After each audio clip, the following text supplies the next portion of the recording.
Hello दोस्तों, मैं आपका दोस्त रैबिट ट्रेनर राहुल एक बार फिर से आप सभी लोगों का अपने YouTube channel rabbit farming and care में हार्दिक स्वागत करते हैं। और दोस्तों, आज का टॉपिक है खरगोश की गर्दन टेढ़ी हो गई है तो क्या करें। ये एक खरगोश है, देखिए जिसकी गर्दन कितनी ज्यादा टेढ़ी हो गई है। गर्दन टेढ़ी होने की समस्या को रैबिट के अंदर टॉर्टिकोलिस कहते हैं, जिसके कारण या फिर एक जर्नल जर्नल लैंग्वेज में लोग इसको गर्दन तोड़ बोलते हैं। ये एक समस्या होती है खरगोश के अंदर। अमूमन बहुत सारे रैबिट्स के अंदर ये प्रॉब्लम आ जाती है। तकरीबन मान के चलिए कि 200 खरगोश में एक खरगोश के अंदर ऐसी समस्या यानी एक एवरेज से देखी जाती है। तो अभी बात करेंगे इसकी क्या समस्या है, इस समस्या का क्या उपचार है, क्या इस समस्या क्यों होती है, इनकी इसके क्या कारण है। तमाम सारे इससे रिलेटेड जो टॉपिक हैं, कई सारे वीडियोस इससे रिलेटेड हम आपको जो बना भी चुके हैं, बता भी चुके हैं, और आज इसके इस रैबिट को हम उसी से ट्रीटमेंट करके दिखाएंगे। तो ये रैबिट जो है हमारे रैबिट फार्म का नहीं है। इसको कुछ लोगों ने रास्ते में छोड़ दिया था एक केज के अंदर। इसको छोड़ के कुछ लोग चले गए थे तो लोगों ने हमको बताया, आसपास के जो हमारे लोग हैं वो हमको जानते हैं। कुछ सारे लोग आए, कार में इसको रखे थे एक केज के अंदर, और वहीं पे इसको छोड़ दिया। वो खाना खा रहा था अंदर और छोड़कर चले गए। तो लोगों ने बताया, देखा कि खरगोश इस तरीके से बैठा है, गर्दन टेढ़ी है, थोड़ी इसके अंदर है जो ग्रीन ग्रास थी वो पड़ी हुई थी, वो इसको खा रहा था। तो लोगों ने हमको कल ही इसको दे दिया है, रात में ला के हमारे फार्म पे छोड़ दिया है। उन्होंने बताया कि रोड पर किसी ने इस खरगोश को इस तरीके से छोड़ के वो लोग चले गए हैं। तो अभी हम देख रहे हैं इस रैबिट को अपने रैबिट फार्म में ले आए हैं। अब इसका हम लोग लगातार ट्रीटमेंट करेंगे और आप लोगों को दिखाएंगे कि ये समस्या कितने दिन बाद खत्म होती है और इसके क्या क्या सिम्टम्स हैं। बाकी जैसे ये एक रैबिट है, ये एक एडल्ट फीमेल लग रही है और अभी फर्स्ट टाइम फीमेल ही लग रही है। देखने से काफी कमजोर हो गई है, अभी लग नहीं रहा है इसने एक बार भी बच्चे दिए होंगे। और बाकी खरगोश साफ सुथरा है, किसी भी तरीके का कोई फंगस या कोई भी इन्फेक्शन पूरी बॉडी में नहीं दिख रहा है। तो इस तरीके के खरगोश के उपचार के लिए हमको क्या करना चाहिए। इस समस्या को हम लोग टॉर्टिकोलिस या गर्दन तोड़ बोलते हैं। इस समस्या के कई प्रमुख पहले कारण समझते हैं क्यों होता है। सबसे पहला जो प्रमुख कारण है खरगोश के कानों में गंदगी। तो सबसे पहले खरगोश के जो कान हैं वो अच्छी तरीके से चेक कर लेनी चाहिए, कभी कोई फुड़िया वगैरह तो नहीं है। यदि फुड़िया वगैरह है तो सी फ्लॉक्स आई ड्रॉप सिप्ला कंपनी की आती है, बहुत अच्छे रिजल्ट देती है। 2-2 बूंद सुबह शाम 8-10 दिनों तक आप डाल दीजिए दोनों कानों में। यदि कान की समस्या के कारण ऐसी समस्याएं हो रही हैं तो वो खत्म हो जाएंगी। अब बात होती है कि अलग दूसरी और क्या कारण हो सकते हैं। कई केस में खरगोश के जब ब्रेन ट्यूमर हो जाता है तो ब्रेन में से जो नसें, इसके जो वेन्स हैं यहाँ पर जो अंदर की तरफ आती हैं, तो ये जो नसें बॉडी की इसके ब्रेन से जो बॉडी में जाती हैं, तो यहाँ पर जो इसका हेड है यहाँ पर उसके खिंचाव महसूस होता है, जिसके कारण कि ये जो खरगोश है एक तरफ की तरफ देखिए पलट जाता है। खरगोश अपना जो सेंट्रल पोजीशन है वो खत्म कर देता है। इस तरीके का खरगोश यदि एक बार पलट जाता है तो इतनी बार वो घूमता है कि उसको कैरी करना बिल्कुल मुश्किल हो जाता है, और इसके जो समस्या है काफी गंभीर रूप ले चुकी है। और इसके और क्या कारण हो सकते हैं, कई बार जो मल्टीविटामिन्स की कमी या विटामिन्स की कमी या विटामिन बी कॉम्प्लेक्स की कमी भी हो जाती है, जिसके कारण खरगोश का जो बॉडी का जो सेंट्रल पोजिशनिंग सिस्टम है वो कम हो जाता है। ब्लड फ्लो कम होने के कारण ब्रेन के अंदर की जो नसें हैं उनके अंदर खिंचाव महसूस होता है और खरगोश एक तरफ की तरफ इस तरीके से देखिए गर्दन तोड़ देता है और खरगोश एक तरफ घूमने लगता है। इस तरीके से देखिए अब ये खरगोश है, प्रॉपर खाना खाएगा और इसके जो डाइजेशन फंक्शन है उस पर कोई भी इसका प्रभाव नहीं पड़ेगा। बॉडी की जो पूरी स्ट्रक्चर है उसमें किसी तरीके का कोई दिक्कत नहीं, सिर्फ इसकी गर्दन टेढ़ी हुई है जिसके कारण ये अपना जो सेंट्रल पोजीशनिंग है इसकी जो ये बैलेंस है वो कैरी नहीं कर पाता है और खरगोश एक तरफ की तरफ ऐसे लुढ़क जाता है। और तीसरा एक प्रमुख कारण और होता है कि जैसे खरगोश है उसके जैसे ब्रेन के और ये जो वेन्स है इनमें जो ब्लड फ्लो जब कम हो जाता है उसके कारण भी हो जाती हैं ऐसी समस्याएं। तो तमाम प्रमुख कारण हैं जो हमारी जानकारी के अनुसार वो हम आप लोगों को बता रहे हैं कि ऐसे खरगोश का के कारण मतलब कि क्या क्या ऐसे खरगोश जब इस तरीके से गर्दन तोड़ देता है क्या समस्याएं हो जाती हैं। अब बात कर रहे हैं कि इसके उपचार हम क्या क्या कर सकते हैं। सबसे पहला उपचार जैसे कि हमने आपको बता दिया है कि आप इस तरीके के खरगोश के ट्रीटमेंट के लिए सबसे पहले कानों में 2-2 बूंद दवा डालेंगे और फिर इसको अब इसको हम लोग क्या करेंगे, जेंटामाइसिन और B complex with liver extract का इंजेक्शन देंगे। बड़ा रैबिट है उसकी बात कर रहे हैं जब खरगोश की उम्र 6 महीने से ऊपर है। तब आप क्या करेंगे, 0 पॉइंट करीबन 0.3 ml जेंटामाइसिन और 0.5 ml बेलामिल, यानी B complex with liver extract, किसी भी कंपनी का होगा B complex with liver extract. तो आपको अलग अलग नामों से मिल जाएगा मार्केट में, जिस कंपनी के जो भी प्रोडक्ट है उनका नाम मिल जाएगा। अब आपको करना क्या है, सबसे पहले हम क्या कर रहे हैं, ये जो B complex with liver extract है इसको हमने 0.5 ml यहाँ पर लोड कर लिया है। और अभी जो हमारे पास बेलामिल आपको देना है, देखिए सबसे पहले हम आपको B complex with liver extract load करके दिखा दिए हैं। अब एक एंटीबायोटिक्स इसमें जेंटामाइसिन हम अक्सर मिलाते हैं। आप यहाँ पर जेंटामाइसिन लगा सकते हैं, इंड्रोफ्लॉक्सासिन लगा सकते हैं, एमॉक्सीसाइक्लिन दे सकते हैं और एजिनोथ्रोमाइसिन दे सकते हैं।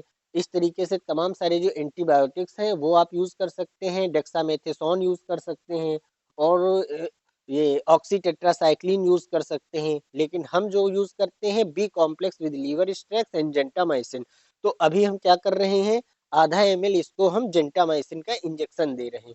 तो सबसे पहले जब इस तरीके के खरगोश को हम लोग इंजेक्शन देते हैं तो सबसे पहले देखिए, आप इंजेक्शन कहाँ पे देते हैं, खरगोश की गर्दन पर अमूमन इंजेक्शन लगाया जाता है, खाल को पकड़ के तमाम सारे जो डॉक्टर्स हैं यहाँ पर जो इसका पैर है इसके ऊपर यहाँ पर लगाते हैं, और या फिर आप बॉडी में कहीं भी खरगोश के इंजेक्शन दे सकते हैं। तो खरगोश के इंजेक्शन देने का तरीका क्या है, खरगोश की मोटी खाल को इस तरीके से पकड़ के उठाएंगे जैसे कि हम लोग इस तरीके से उठाते हैं, और यहाँ पर खाल और मांस के बीच जो इंजेक्शन है उसको पुश करेंगे। अब हम यहाँ पर दिखाएंगे, खरगोश के इस तरीके से हमने मोटी खाल उठा ली है। अब इस खाल और मांस के बीच यहाँ पर इस तरीके से इंजेक्शन को पुश कर देंगे धीमे से, और जहां पर दवा यदि भरी दिख रही है तो हल्का ऐसे ऐसे सहला देंगे और पूरी में वो दवा फैल जाएगी और इंजेक्शन लग जाएगा। अब यहाँ पर बात आती है, खरगोश के ऐसी कंडीशन में यदि गर्दन के ऊपर इंजेक्शन खाल को उठाकर देते हैं तो अच्छा होता है। और इस तरीके का इंजेक्शन आप जब भी इंजेक्शन खरीदे 1 ml की सिलिंज खरीदें, हमारे पास 3 ml की सिलिंज है जिससे हम लोग इंजेक्शन दे रहे हैं। लेकिन आप 1 ml की जब सिलिंज खरीदेंगे तो उसका जो निब ये जो आगे की जो इसका जो आगे की ये सिलिंज है ये बहुत ही पतली होती है, इसकी निडिल जो है वो बहुत पतली होती है।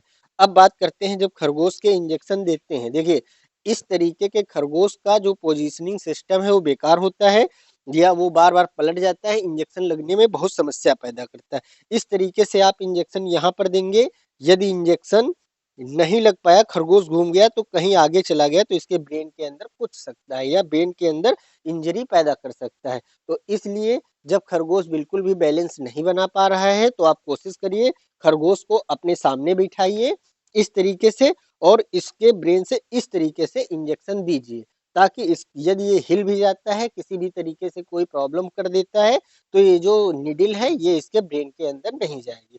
तो सबसे पहले देखिए, इस तरीके से खरगोश की हमने मोटी खाल को पकड़ लिया। यहाँ पर देखिए इस तरीके से मोटी खाल को पकड़ेंगे।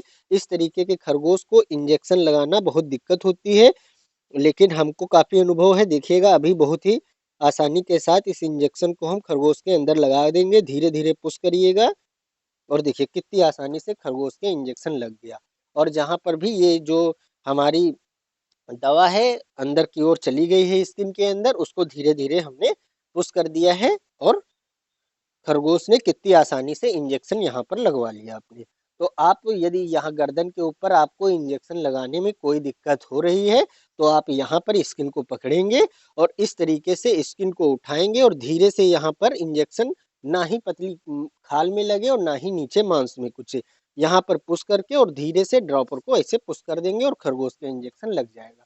अभी हमने क्या किया है, B complex with liver extract का इंजेक्शन लगा दिया है और अभी जेंटामाइसिन इंजेक्शन हमारे पास खत्म है, तो इसकी जगह पर हम इंड्रोफ्लॉक्सासिन ओरल सोल्यूशन 10%, ये इसको 0.5 ml हम पिला देते हैं। एक बड़ा खरगोश है, इस तरीके के खरगोश का जब भी आप ट्रीटमेंट करें कुछ ना कुछ जो दवाएं हैं वो सॉरी जो कुछ ना कुछ खरगोश को खिला जरूर देंगे। भूखे खरगोश का ट्रीटमेंट मत करें।